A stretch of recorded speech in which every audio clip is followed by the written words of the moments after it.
so good. Just get a smile on her face. Much lighter job. I do like that. Mr. Chair, the county attorney is participating remotely. Okay. The screen will stay there. I'll call the May 12th Steele County Board meeting to order and ask you to join me in the Pledge of Allegiance. I pledge allegiance to the flag of the United States of America and to the republic for which it stands, one nation, under God, indivisible, with liberty and justice for all.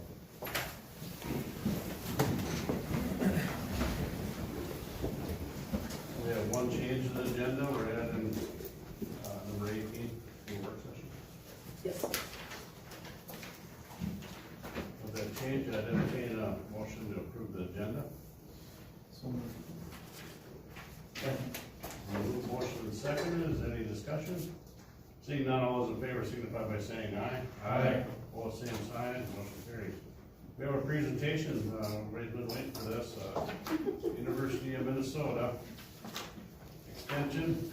Speakers Brian Lerman and Lisa Dirks, Regional Director. Good evening. Hello, Steele County Board of Commissioners and staff. Lisa Dirks, Regional Director of the University of Minnesota Extension.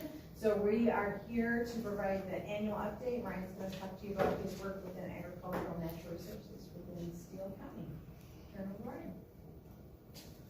Evening, Commissioners. Appreciate you letting me take the time to get in front of you here and kind of just talk about my last year of being an extension educator here in Steele County. You know, last time I was here, it was my first year on the job, and now I'm on my second year, so it kind of feels like I have all my ducks in a row, and I'm kind of getting to know the county better and kind of understanding, you know, what people are wanting. And so I felt like I was able to kind of maybe provide more specific programs to the county versus maybe just a general kind of programs that we've had in the past. You know, some of the neat things that being in this role is that, you know, I have that direct line up to the university to be able to bring some of that expertise that I may not have down to the county. So it might not necessarily be a program that I'm putting on, but I can definitely pull in from other resources and get them down here to cover subjects that I might not be able to cover.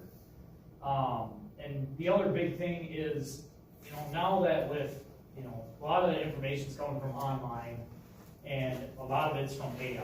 And I think that's another good reason to have a position like mine in the county is because we can help filter through some of that stuff. You know, AI is great to start off with, but you have to know, you know, what's true and what's not. It'll kind of make some stuff up on its own. And so that's kind of one thing that I really enjoyed about this role is actually doing those technical assistance calls.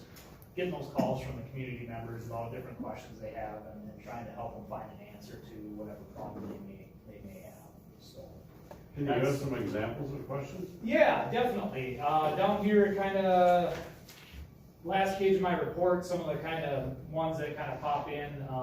Somebody was having issues with bats in their house, and they're like, how do I get rid of them? You know, and so, you know, it's something you never hear all the time, but we kind of talked it out, and we, you know, the biggest thing is trying to figure out where they're coming into the house, and then figuring out how to keep them out once they are out. And so then that was a conversation of, you know, hey, talk to your local exterminator, and they're probably your best bet for that, and, you know, talking through different ways that you can vet different exterminators, and, you know, it's good to get multiple quotes and stuff like that. And so that's kind of one unique one.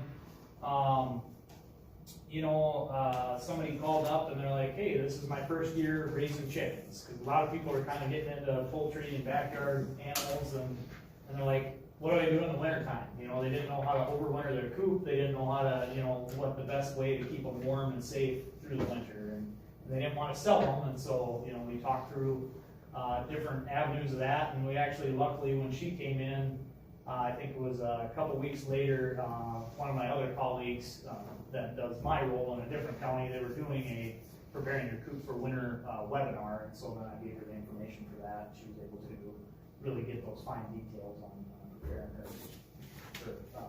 chickens for the winter time. So But then, you know, it all kinds of runs the gamut, you know, a lot of times it's like tree issues, that's usually a common one that I get calls on, you know, I got this going on with my tree, what's going on? And so then we try and help narrow down maybe what it possibly could be and go from there, or lawn care issues or something like that. And then unfortunately, this kind of past year, not this year, but last spring, I was getting quite a few calls down in the Blooming Prairie area about possibly overspray from some farm fields because the trees looked like they were maybe dying from. And so we kind of talked through the different steps of maybe how to figure that out, and then contacts at the MDA about, you know, if they actually think it is overspray, then that's who they can contact and get somebody else to kind of look at that. And that was actually a weird year last year with all the wind. Actually, some of them trees were actually just wind burned, so it'll actually just curl them leaves up and it'll look like it got sprayed, but a lot of times it might have just been wind burned from that, so. Sure, there's a little windburn today. Oh, yeah, for sure, so. But yeah, so those are kind of some of the calls that I got. You know, I have the numbers there, I'm a numbers guy, I like numbers, so in 2025, I had 102 calls or emails come in, and then so far this year, had 36 calls or emails come in so far, and that number keeps growing. So, another workshop that I was able to offer here locally was a lambing and kidding workshop. So again, kind of back to those people that may not have all the knowledge that they need to raise livestock, and so it was a chance for them to actually we brought in a model of a sheep, and they were actually able to help assist a birth if it was a difficult birth for a sheep. And so that really prepares people for, you know, the what if, because the unfortunate part is we don't have enough veterinarians around. And it's expensive to get them out to your place, especially if you're only running a few head of livestock. And so to be able to prepare these people with some of these options is great. One of the quotes that I kept in there, it said, great workshop, I feel more confident going into the kidding season this year. And so we had all kinds of different experience levels. We had somebody that was really experienced that still came through the workshop, and they even mentioned that it kind of helped reinforce those lessons that they've learned. And so, you know, even for, you know, the experienced producer, they were able to pull something from that workshop. So, and it was a great workshop. We actually held it at the library there, and we had a pretty good turnout, and anyone from youth all the way up to adults, so it was a good wide variety. You know, some of the other things that I do, newsletter, those numbers keep growing. When I took this role over 2 years ago, we were right at about 300 subscribers. Now we're almost up to 600, so we've almost doubled how many people we're reaching with the newsletter. And that's a way for me to reach out to everybody, let them know what we're doing in the area for workshops we're putting on, but also maybe what else is going on in the general state of Minnesota that they might be interested in, that falls under that kind of ag and natural resource side of things. So. Farmer Power Show is another big one that happens here in Owatonna. I get to, I have a booth downstairs, so it's a great way for me to meet different members of the public, and I answer a lot of questions at that time as well. And then in the afternoon, we do educational sessions up there as well. And so we did cover crops, organic row crops, and beef quality assurance were the 3 workshops we did over the 3 days there. And the neat thing that I think really came out of that organic row crop session was we had somebody that was new to organic dairy, and we had a really experienced person with organic dairy, and we were able to connect those 2 people, and so then they were actually able to, you know, he was able to ask questions that he really wanted to about getting started in that field. So yeah, so it was really nice to be able to do that. I'm not going to go through everything else on here. You guys are welcome to read through it, but I just kind of highlighted, you know, there's some different events that we've held around the area. Land rent workshops, always a common one, well attended. We usually get at least 30 people to show up and listen about what current land rent prices and stuff that are going on. So you can get some really good attendance at most of these. Yes, yeah, for sure. Yeah, it's really good to see, you know, and even if you only have a handful of people, you're getting that information in front of as many people as you can. But yes, as an educator, you put all the time into putting that together. The more numbers is better, but you know, we'll be happy with anybody pulling something away from the workshop for sure. So, with that, are there any questions that you guys have for me? Chair. Yes, Jim. Is there an ag educator in every county? There's not. So there's 87 counties in Minnesota. 4-H extension is in all of those counties. Ag education, we cover, I wanna say it's like 30 counties, I believe, and there's about like 25 educators. So there's some like me that cover multiple counties, some of them cover one county, it just depends on the situation, so. Yeah. Any other questions for Ryan or Lisa? I appreciate you guys taking time to come and see us and explain what you do. It's always interesting. Good work. Appreciate it. Thank you. All right, thanks.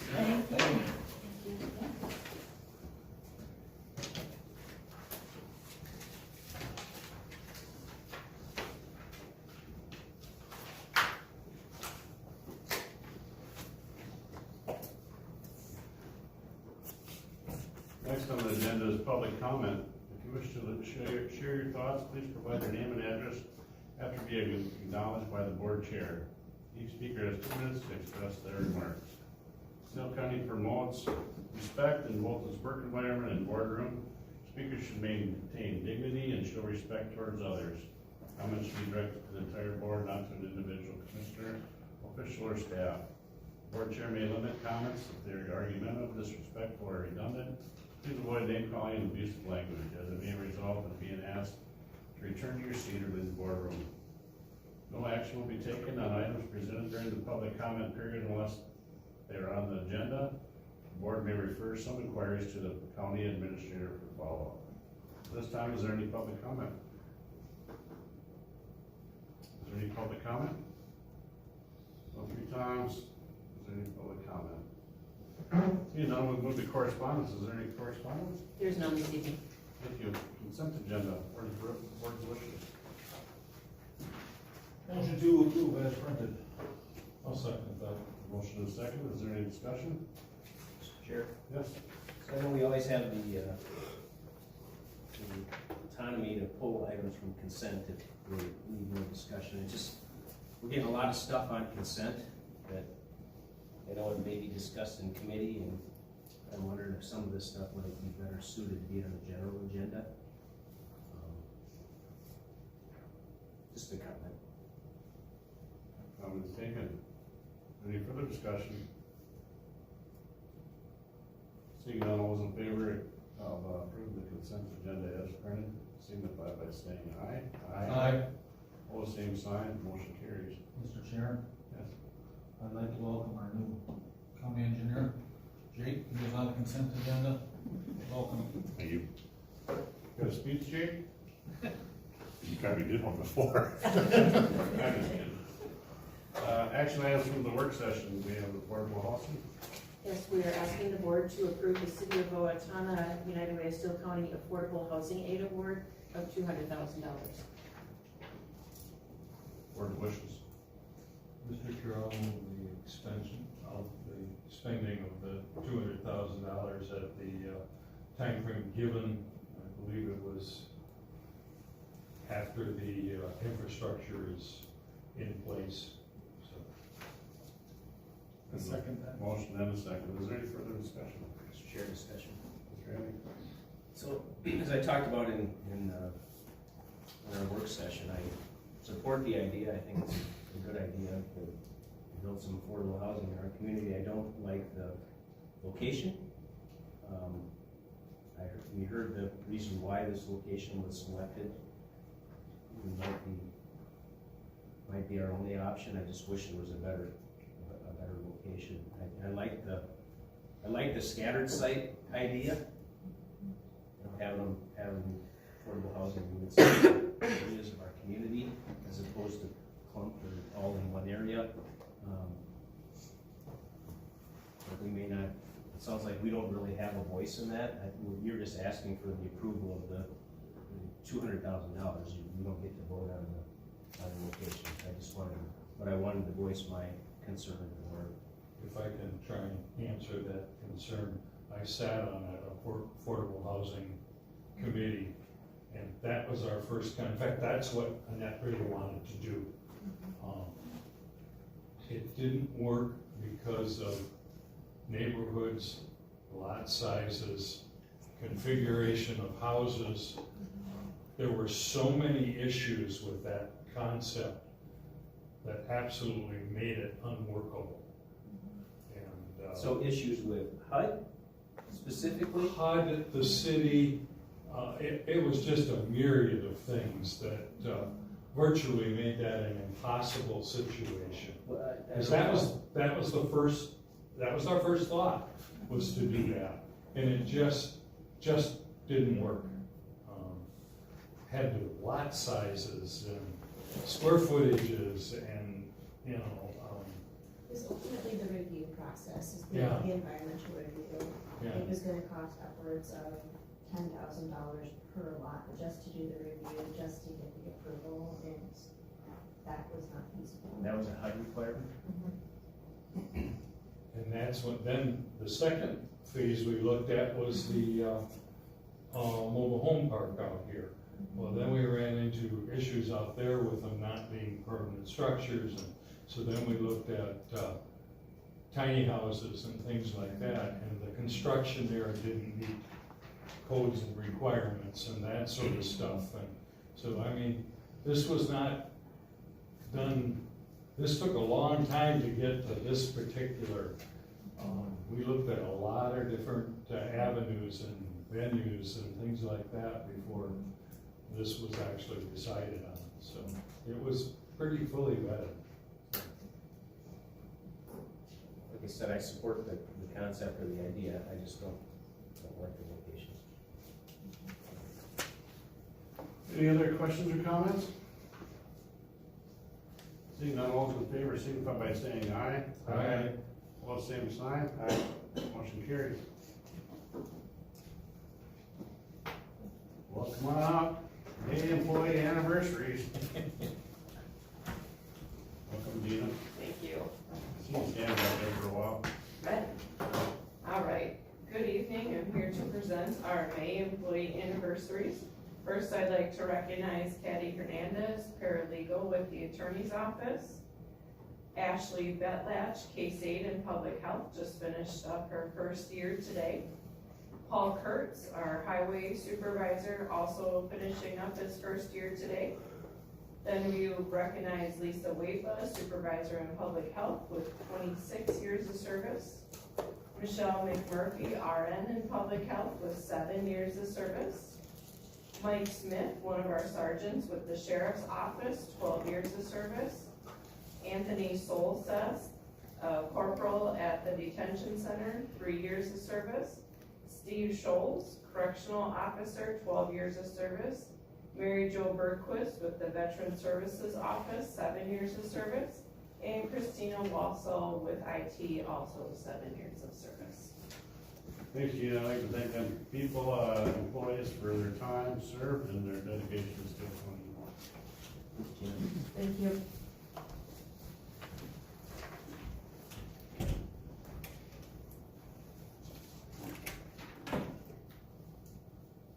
Next, we have number 20, approve HMA statement of work. Number 3, and authorize the administrator to sign. So, Mr. Chair, members of the board, before you is statement of work number 3 with HMA. As you recall, this is the additional detail under the master services agreement the board originally approved. This literally gets us now from staffing and structure up through our go live date of 1/1/27 and through that first quarter. So there is time allotted in this proposal for onboarding our new human services director, working with him and Gina in terms of our staffing and hiring plan, staff training, but more importantly, working through all the different systems and programs that we will need through the state of Minnesota in order to operate our department. We would then go live 1/1/27. We know that there's gonna be a lot of transitional guidance. We're hopeful that we will be fully operational with all systems and programs by the end of first quarter or March 31, 2027. So it's entirely possible that a fourth scope of work might be brought back to the board at a later point. But we are hopeful that most of our transitional work from here to go live and those first couple of months afterwards will be covered by this particular scope of work. Thanks for the explanation. Any questions for Renee? I would just make a comment, I hope Commissioner Happy would chime in. This was the first meeting where the two of us were invited to be part of the conversations. And I was extremely impressed with the work that HMA has put into this, and the organization and the thought and the process and the innovation they're looking at for our human services product, I think is amazing. I believe we picked the right firm to work with to do this. So I would move the approval of this. I'll second. So there's a motion and a second, is there any further discussion? Just a comment. Yeah. So I would concur.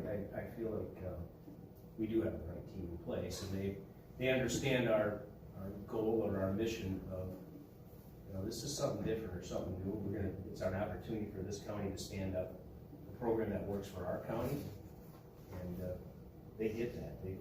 They expressed it a couple of times in that meeting, so they know that this is it's a collaborative effort with all community partners, but it also is an opportunity for us to kind of hone in on exactly what it is that we want for our community. So I feel good about it. And if I may add, Commissioner Krieger and Commissioner Abbey served as a subcommittee for this initial vetting of the service delivery models. We have another subcommittee meeting coming up on May 8th. Bennett Hoffman, our new department head, was able to attend the first meeting. We're hopeful he'll be able to attend the second meeting. He did qualify his response by saying he's moving that day, so we might hear a car sound in the background. But it remains our plan to bring that whole package to the full board, probably sometime in early June, because we will be looking for board reaction, but more importantly, board approval to the structure that's being proposed, because obviously that will build into our budget assumptions as we build the 2027 budget. I'll just add that hearing his comments he was virtual, I'm more impressed with the decision we made. I think we've got a good one coming. Good. Yeah, we haven't had a presentation from HMA for a while, so it'd be nice to have that. All right, there's a motion and a second. Is there any further discussion? Seeing none, all those in favor signify by saying aye. Aye. All same sign, motion carries. Number 21, approve renewal of IUP 2010-05 JJD Companies LLC, Meister Pit, with 21 conditions based on the findings of fact. Go. So Dan Niles of JJD Companies is requesting renewal of the interim use permit for an existing sand and gravel pit located in Lamont Township. The original permit was issued in 2010 to Makowitz Construction on land owned by the Meister family. In 2022, the gravel pit parcel was split from the parent parcel and sold to JJD, at which time the IUP was formally transferred to the new owner. Approximately 11,096 cubic yards of material have been removed from this pit over the past 5 years. I received no complaints from this over the past 3 years since I took over, and gravel tax is paid. I recommend approval with the following changes. 1, revise condition number 11 to include a 50-foot road buffer and allow a reduced 10-foot buffer between adjoining properties with written agreement. Update condition number 20 to set the permit expiration date at July 1st, 2030. Modify condition 21 to reduce the financial assurance amount to $100,000 based on the number of permitted acres, and add condition number 22 noting the permit may be revoked if the conditions are not met. And then update the parcel number and legal description to reflect the 22 parcel split. The Planning Commission recommended approval of IUP 2010-05 with the above changes, except they recommend removing condition 21 regarding the bond requirements, citing the owner and operator are the same entity. I asked the board to consider keeping the bond requirements as they were put in place to protect the county in the event that the land and permit is abandoned. And 7 of our 16 active IUPs are owner operator, and 19 of our active mining permits are CUPs. Thank you. Any questions from the board? Board's wishes? Mr. Chair, I do have a question. Yes. Can we ask questions? Yeah. So explain that bonding thing again? The Planning Commission recommend removing the bond based off of the owner and operator being the same entity. Okay.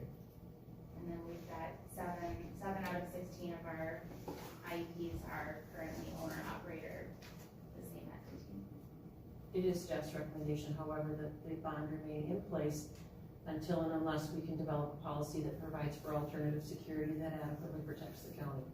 We don't have any alternatives at this point. That could include a letter of credit, that could include a cash surety of some sort, that could, there could be other creative ways of providing that collateral to protect the county. We don't have those right now, so the performance bond is what the staff is recommending. So in other words, this would be contrary to what the planning commission advised. So, Mr. Chair, Yes. so we're asking for the owner to bond themselves to protect the county. Yes. It seems contrary. It's more about cleaning up the pit. I think ultimately, we would want these performance bonds or some security to be in place for all active gravel pits. We talked about that once before. And it had been a past practice that they didn't include them in the owner-operated ones. However, the risk to the county remains the same. The owner sells the pit, new owner comes along, and we've now got an exposed pit without any resource to correct the safety issue. And if the new owner or former owner refuses to do so, the county has no means to be able to step in and enforce it without requiring some type of collateral.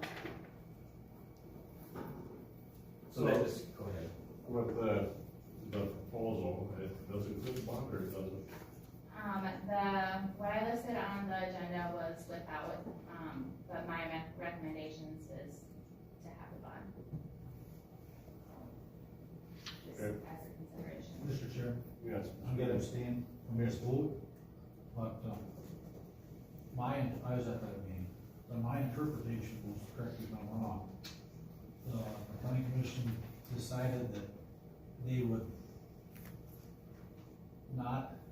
send a notice to the property owner that at their discretion, they could ask for a bond. I'm not entirely sure what the planning commission decided on other pits. I know that this one decided to, I took it this was on all pits going forward. Mr. Chair. So what's our policy on bonding currently? the, planning commission in 2020 had,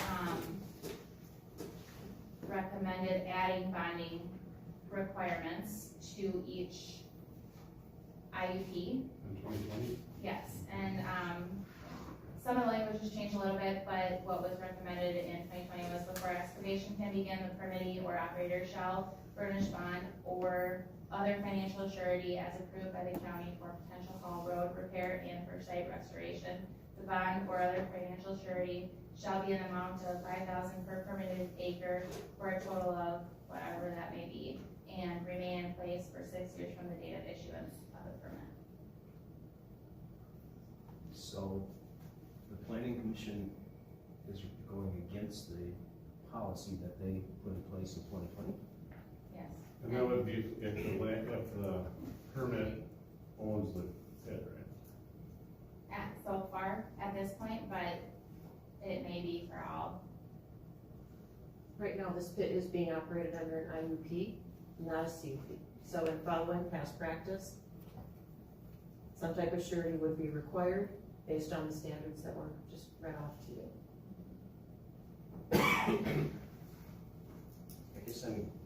Mr. Chair, I guess I'm concerned that we're moving away from a policy, or I think it's policy or practice, that they recommended in 2020. Are they recommending we do away with that practice or that policy completely? That's where the conversation is headed.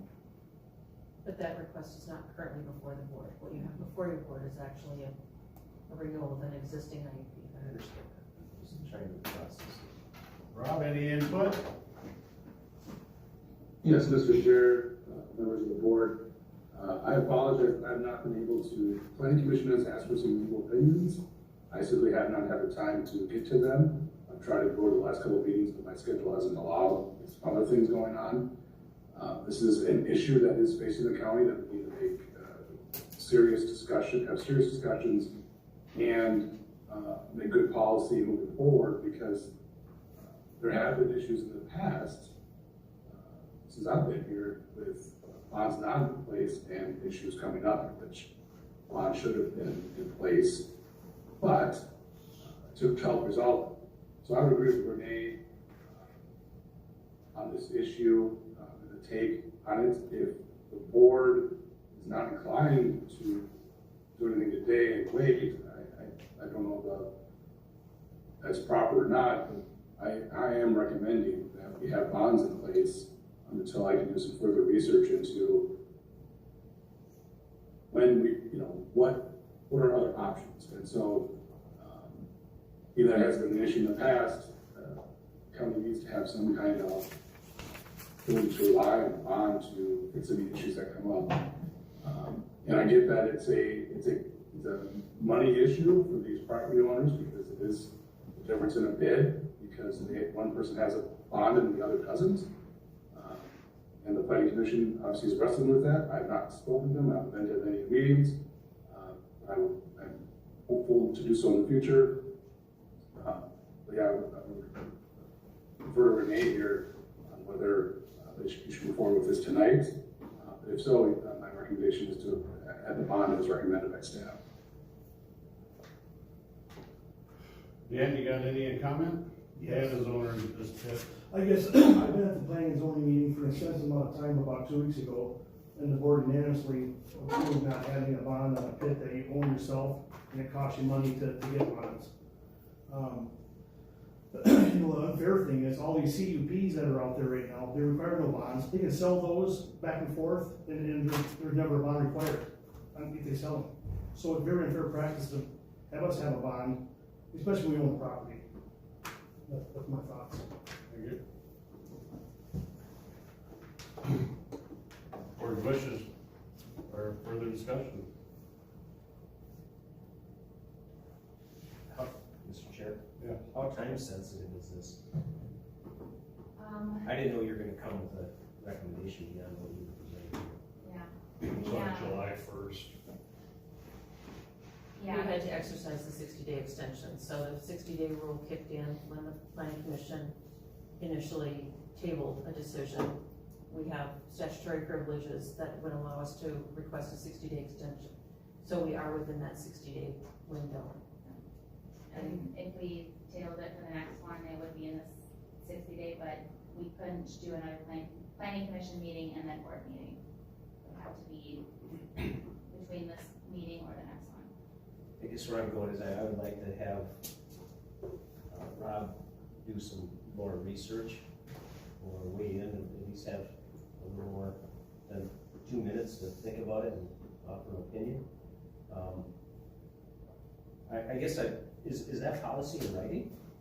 Or is that just a practice? It's a practice, but it's documented through a series of either minutes or summaries, things that Dale had assembled, and it's been consistently applied, at least as it relates to IUPs. Since 2020, why are CUPs not bonded and IUPs are? CUPs are, they don't expire, IUPs expire, so every 5 years we review a CUP, but they do not expire. We just make sure that they're doing the things that they said they're supposed to, or that they said they were gonna do. And if not, we can look at revoking the CUP, but It was the transient nature of that. no. Prior to 2020, none of our permits had bonding. And in looking at the history, it appeared that Dale had focused on the transient nature of IUPs, because they are licensed. You know, that a license holder can walk away from the license and leave the site in an unrestored condition. I think CUPs as a business operation, it's a permitted use, but subject to conditions. It would have been my recommendation if I was in this role, that even CUP holders should have had some type of performance bond. And in a lot of cases where doing right-of-way work, doing shouldering work, anything that potentially exposes the county to a risk, it's very standard to require some type of surety, some type of collateral. So the fact that it's required for an IUP is not the unusual part. What is unusual is that the county hadn't required it for CUPs in the past. And that will be something that obviously Rob will look into in terms of what are the alternative forms of security that we could require if a performance bond is not the route that the property owner, or in this case the IUP holder, wants to pursue. If I remember correctly, the reason the bond was put on is because this particular pit, the property owner owned it, and the agreement was to cover it with black dirt again, and it never happened, and the ECU, whatever, left, left it the way it was, so that was why we put the bonds on, right, because of this pit? Yeah. For an example? Yeah. Right here, this- right this there? pit. That'd be a different, that'd be a can pit, across the road from this pit. Oh, okay. Yeah. Oh, right, okay. And part of the discussions too is that GGD has had several pits permitted over the last 10, 15 years, and every pit that we've got done with, we restored it. And it was beautiful for hunting or fishing ponds, and every pit that we closed up has been restored. It's just a waste of our money to put a bond, an insurance policy against ourselves. I'd rather do a letter of credit versus spend $10,000 per permit for 4 years. Well, I think that'd be part of the discussion, so Absolutely. if Rob has time to look, or make time to look into that, and we can talk about it at the next meeting. Maybe. So do we table or just don't do no action as moving it? If we No, not table to the actually. next meeting. Table it till the next meeting, because then it wouldn't have to go back to the planning commission. All right, somebody want to make that motion? I'll make that motion. I'll second. All right. There's a motion on the floor to table this discussion until next meeting, That'll be May 26th. May 26th, and we'll discuss it further then with more information. Is there any further discussion? Seeing none, all those in favor signify by saying aye. Aye. Opposed, same sign, motion carries.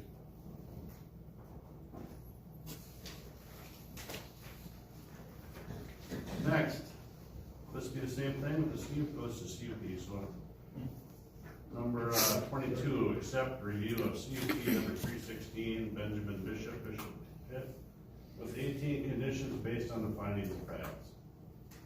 So Benjamin Bishop requests a review of his conditional use permit on an existing sand and gravel pit located in Aurora Township. Approximately 17,000 tons of material have been removed over the past 5 years and gravel taxes have been paid. I have received no complaints from him over the past 5 years. And the planning commission recommends approval of CUP 316 with 18 conditions, amending condition number 17 to set the next permit review date to April 1st, 2031. Board's wishes.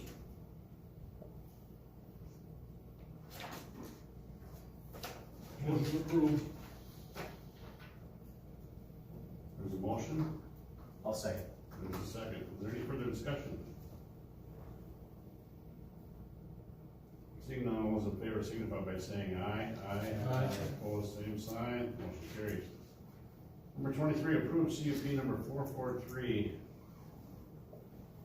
Swinergy and aerobic digester with 5 conditions based on the findings of fact. Eugene Alvey, on behalf of Synergy Inc., request to place an anaerobic digestion system on property owned by Matt and Aaron Allen. The system integrates with their existing swine barns and extracts methane gas from the manure.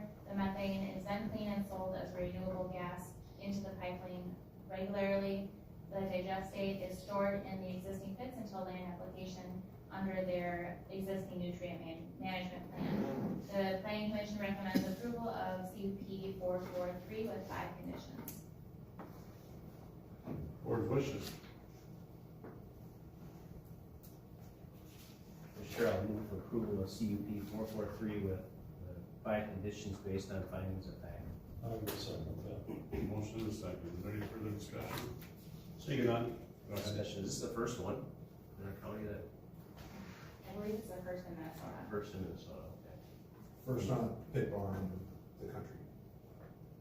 Oh, really? Interesting to see how efficient it is and how well it works or how much it generates. Are you the owner? Right. Tell us more. So, for a number of reasons, pit barns have been a problem for anaerobic digesters to be able to capture gas from the manure. One, that it's contained in the pit and they're designed typically to cover open lagoons. And the second is hog manure. It is harder to extract methane from it before it's produced in the pit than dairy manure, as kind of the obvious comparison where you see a lot more of these. At Swinergy, we've developed patented technology that allows us to process waste 5 times faster than anybody else can. And we also capture up to 90% of the potential methane that manure will produce, as opposed to an average of about 65%. What that lets us do is build a much smaller modular system than traditional systems. So instead of having to build a large infrastructure project on a farm, we can put these containerized units there to process that manure, extract that gas, and then sell it into the gas network. Kind of the biggest benefits from this at scale are the farmers get a revenue share, so it improves the unit economics at the farm. One of the primary odor-causing chemicals we capture and destroy, which is hydrogen sulfide. And then the process of digesting manure reduces your organic nitrates to inorganic nitrogen. And what happens there is it will reduce nitrate runoff from the field, because when they apply the manure, that nitrogen bonds more effectively to the soil. How is the gas distributed? It's loaded into a compressed natural gas trailer that comes and does a gas pickup once a week. And then that's delivered to the pipeline. Very interesting, thanks. Glad you're here. Appreciate it. So there's a motion and a second? Any further discussion? Seeing none, all those in favor signify by saying aye. Aye. Opposed, same sign, motion carries. Thank you. Informational items, we have internal central services committee minutes, planning commission meeting minutes. It's time of the commission reports. Robert, you still there? If not, we'll go with Greg. I am, I have no. No report? No report. Greg, April 30th, I had South Country Health Alliance compliance meeting. May 1st, I attended a retirement event for our administrator for the Southeast Minnesota Emergency Communications Board. It's the one and only administrator we've had with that group, so we're a little leery, and so is the new administrator coming in. On May 4th, I had South Country's Finance Committee. On the 5th, I had the Criminal Justice Committee, and one thing I'd like to report there, that the Exchange Club wants to put the Freedom Shrine back up in the courthouse.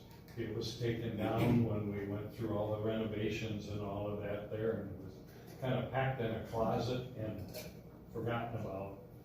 The issue now is making sure it's secure to the walls where it's put, so none of them can be used as a weapon.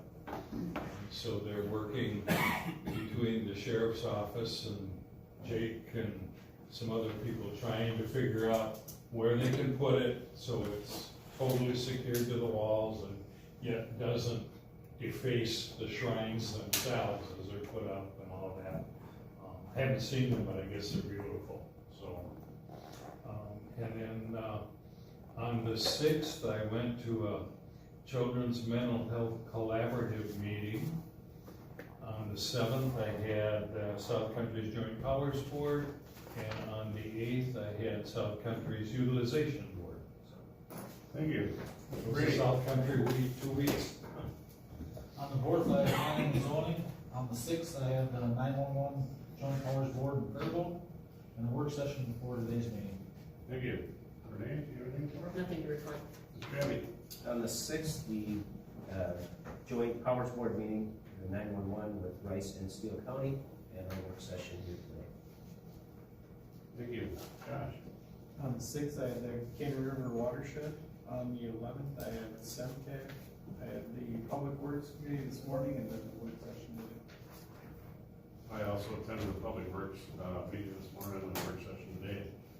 I'd like to thank you all for coming. We have to go into a closed session for the purpose of develop an offer on purchase of real or personal property pursuant to Minnesota statute 13D.05